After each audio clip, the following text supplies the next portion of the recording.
Nadie en la actualidad puede hablar de cómic o historieta sin considerar la enorme influencia del manga y su identidad propia.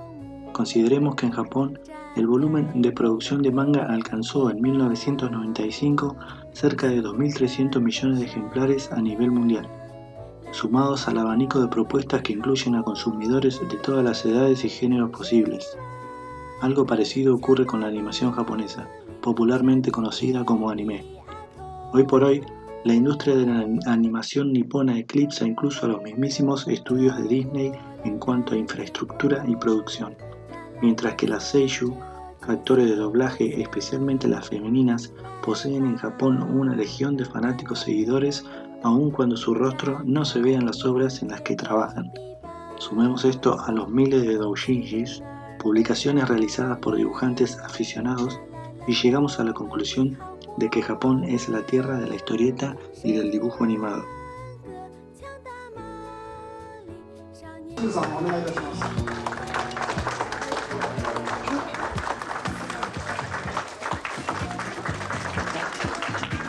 清水さん、はい、一言鉄のハトムの声でいかがでしょうか。手塚先生、漫画展40年おめでとうございます。僕も先生にお付き合いしだしてからもう22年も経ちました。今後ともこの声が出せる限り続けたいと思います。よろしくお願いします。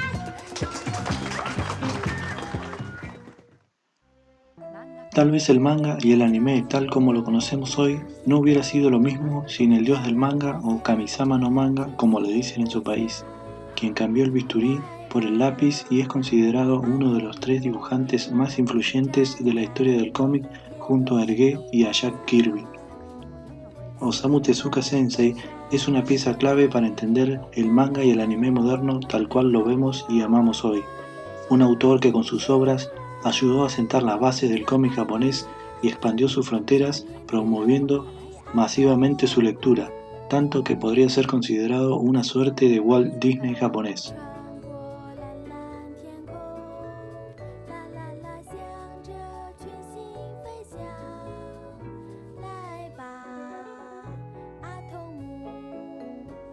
Nacido un 3 de noviembre de 1928 en la ciudad de Toyonaka, Osaka, siendo el mayor de 3 hermanos, obtuvo su graduación tempranamente en la secundaria a causa de la Segunda Guerra Mundial, ingresando en la Universidad Imperial de Osaka como estudiante de medicina. Como el mismo Tezuka reconoció posteriormente, la figura de su madre fue pieza clave en su vida, tanto a nivel personal como artística, a quien consideraba responsable de su confianza y creatividad que reflejaban sus historias posteriores. Era habitual que el joven Osamu acudiera con su madre al Gran Teatro Takarazuka. Por otro lado, su padre le mostró películas de Walt Disney, tanto que se obsesionó con ellas al punto de querer crear algo similar con estilo japonés. Con influencias del teatro oriental y la animación occidental, se empezó a gestar lo que daría lugar a una de las expresiones artísticas más importantes del siglo XX. A los 18 años debuta como artista de manga publicando su primera obra, Ma-chan no Nikicho, el diario de Ma-chan. Narra las aventuras de un pequeño niño preescolar llamado Ma-chan, contiene 73 tiras en total y fue publicado en el periódico Shokokumin. En él se refleja la situación en la que se encontraba el Japón de posguerra. A los 19 años publica el manga de larga duración Shin Takarashima, La nueva isla del tesoro, que con más de 400.000 copias vendidas lo convierten en bestseller nacional y posteriormente animado. Trata la historia sobre un joven que encuentra un mapa de Treasure Island dejado por su difunto padre y emprende una búsqueda del tesoro con el mejor amigo de su padre. Durante los 2 años siguientes publica Phantom of the Underworld, Lost World en 1948 y Metropolis en 1949. En 1950 comienza a trabajar en una serie que sería más recordada por el público japonés, Yanguro Taitei.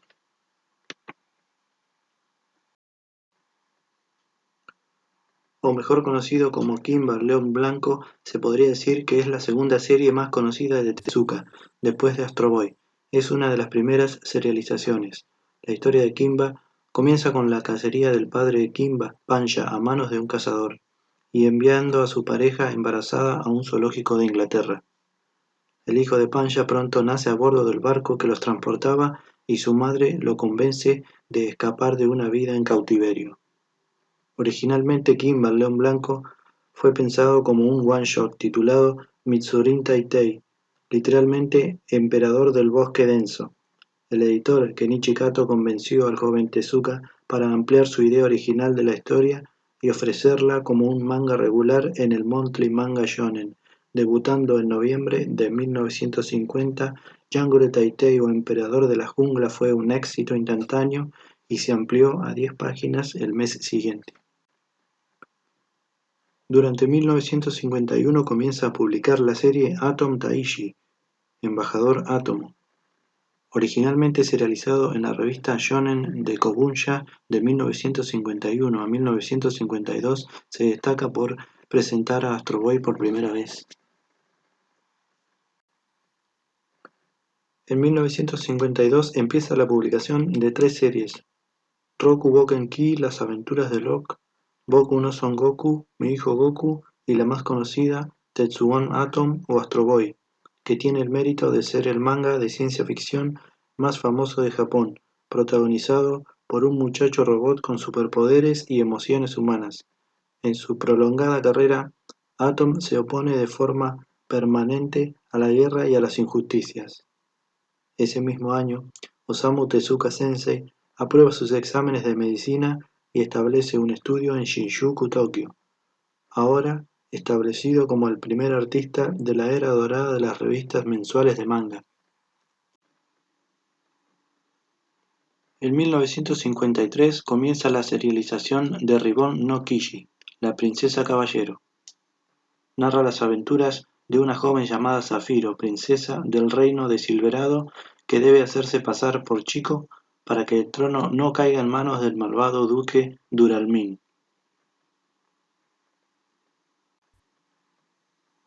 2 años después es considerado el artista mejor pago del Japón. Comienza la serie Ken 1 Tankeicho Kenichi, detective en jefe, y Hino Tori, el ave fénix o pájaro de fuego. Está dividida en 12 volúmenes y cada volumen narra una historia diferente y una época específica de la historia, y es reconocida por ser la obra más profunda de Tezuka, la cual quedó inconclusa.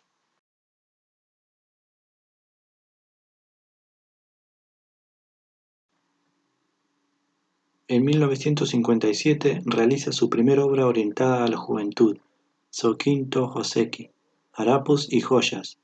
Un año después comienza a trabajar en el guion de Saiyuki, Diario del Oeste, un proyecto animado de la compañía Toei. Recibe un premio otorgado por la revista Shogakukan por sus trabajos en Bilko-man y Manga Seibutsugaku, Biología del manga.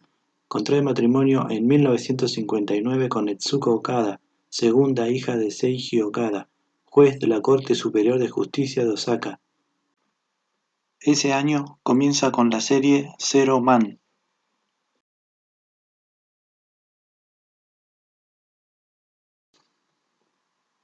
Basándose en su éxito como mangaka, decide dedicarse a la animación de forma independiente. Así nació Tezuka Osamu Production Dogabu, posteriormente rebautizada como Mushi Production en 1962.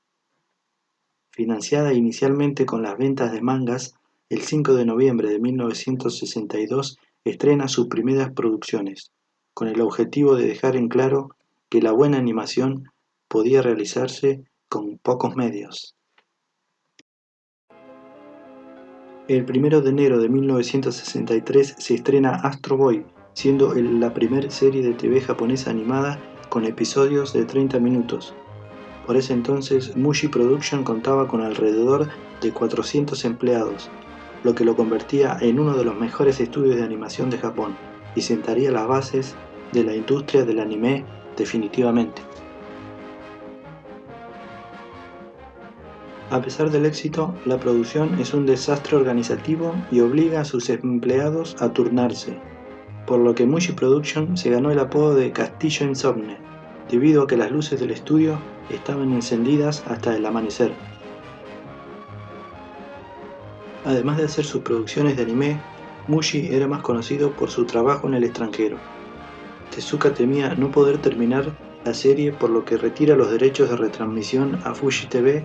Sin embargo, la cadena norteamericana NBC lo rescata parcialmente en un hecho histórico. En el mercadeo aparecen productos garantizando así ingresos para sus creadores. Los Tres Espaciales es la segunda serie de animación de Mushi Production en 1965, seguida por un nuevo producto revolucionario, el primer anime realizado a color, Jungle Taitai. Kimba, el león blanco. O Kimba, el león blanco, que siempre estuvo cerca del corazón de Tezuka, y a pesar de tener más de 10 años, en 1964, cuando el gigante de la televisión estadounidense NBC se acercó con una solicitud para un nuevo programa, para continuar con el éxito de Astro Boy en 1963, Tezuka Sensei estaba feliz de presentarle las aventuras de un heroico león blanco. Con el éxito de la serie para televisión, decide volver a Jungle Taitai en formato manga para una audiencia más joven. Algunos cuentos cortos se publicaron en Shogakukan's Kindergarten y First Grader de abril de 1965 a marzo de 1967 con el nombre de The Lion Club. Aunque no es una continuación, toca temas y eventos similares y los diseños de personajes son más acordes a los de la serie de animación. Sin embargo, es una suerte que Kimba haya sido animada, ya que gran parte de la obra original se perdió durante la producción a principios de los 60.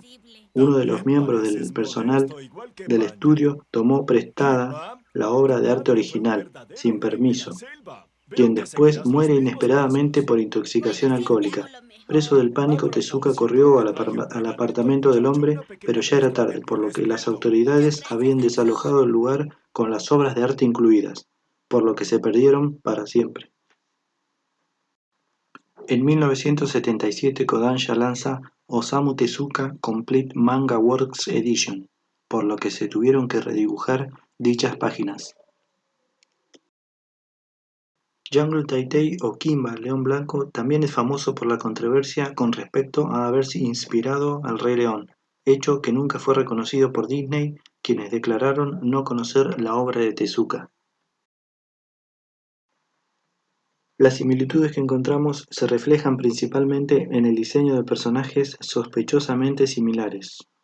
Uno de los parecidos más sorprendentes es el villano Clau, Scar en el Rey León. Los dos tienen una melena negra y una cicatriz en su ojo izquierdo. Ambos poseen de secuaces a un grupo de hienas. Demasiadas coincidencias significativas, como la presencia de un pájaro consejero del león protagonista, un mono sabio en ambas producciones, apariciones sobrenaturales de su padre muerto e incluso uno de los primeros bocetos de Simba fue diseñado como un león blanco. Similitudes que van más allá de una mera casualidad. A pesar de ello, nunca hubo una demanda por parte del estudio o de los herederos de Tezuka Sensei.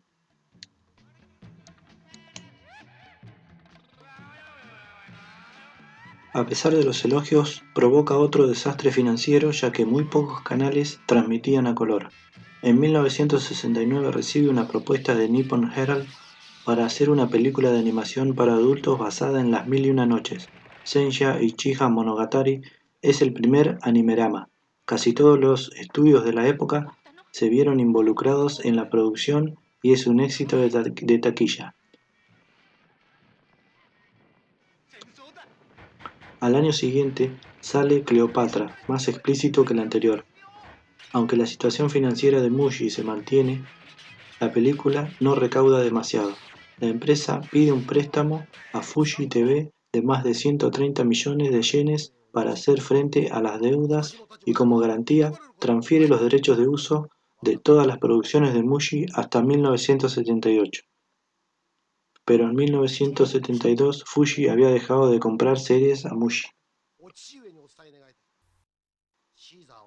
La relación entre el estudio y Tezuka ya venía rota desde 1968, cuando Mushi produjo dos series que no fueron creadas por su fundador, Wandaku Tanteidan y Ashita no Joe, por lo que en 1971 abandona la empresa, pero se compromete a compensar las pérdidas acumuladas con los ingresos de sus mangas. Pero las cosas no mejoran. El 22 de agosto de 1973, la subsidiaria Mushi Pro Yogi se declaró en bancarrota con una deuda de alrededor de los 40 millones de yenes. En noviembre de 1973, el banco de Daiwa le negó un préstamo a Mushi, al tener 350 millones de yenes de deuda. Se dice que Tezuka propuso un presupuesto de producción poco realista, lo que contribuyó a la baja rentabilidad del estudio, declarándose en bancarrota en 1973 para luego formar Tezuka Productions, donde realizó obras como Marvelous Melmo y Único. En noviembre de 1977 se recuperó la marca y se recuperó la empresa, que fue refundada. En el momento de su creación, los derechos de autor fueron transferidos a Mushi, haciendo que se convirtiera en un negocio importante. Principalmente produjo películas animadas para proyecciones en cines y películas familiares, algunas de carácter cultural y educativo. Osamu Tezuka Sensei fue el primer mangaka en encontrar inspiración en los trabajos animados de los hermanos Fleischer y el primero en imponer su poderoso y personal estilo, tanto gráfico como narrativo, que luego otros artistas del manga han intentado imitar. El innovador estilo de Tezuka se reflejó en la animación, contribuyendo con sus características a compañías de animación extranjeras que intentarían emularlo con pobres resultados. Su trabajo se especializó en los derechos humanos, el movimiento antimilitarista y las temáticas de medio ambiente. Cuantificar su importancia en el manga y anime es imposible. Influyó en aspectos artísticos tanto en la forma como en temas que siguen hoy vigentes. También influyó en aspectos industriales, relacionando el manga con el anime, que ha sido el motor que ha llevado a Japón a las puertas del siglo XXI a la cabeza de la explotación del cómic en el mundo. La siguiente generación de mangakas que se inspiraron en su ejemplo es la que acabó por definir el rostro del manga moderno. La mayoría de los dibujantes actuales son deudores de Osamu Tezuka, directa o indirectamente, y a medida que pasen los años, su leyenda será cada vez mayor. Ya hacia 1988, una metástasis hepática derivada de un cáncer estomacal obligó a Tezuka a internarse en el Hospital Hansomon de Tokio, donde falleció el 9 de febrero de 1989 a los 61 años. Sus últimas palabras, dirigidas a su esposa, fueron: «Déjame seguir trabajando». Detrás de él dejó un legado imborrable de 150.000 páginas de manga y más de 60 producciones animadas que continúan divirtiendo a grandes y chicos de todo el mundo.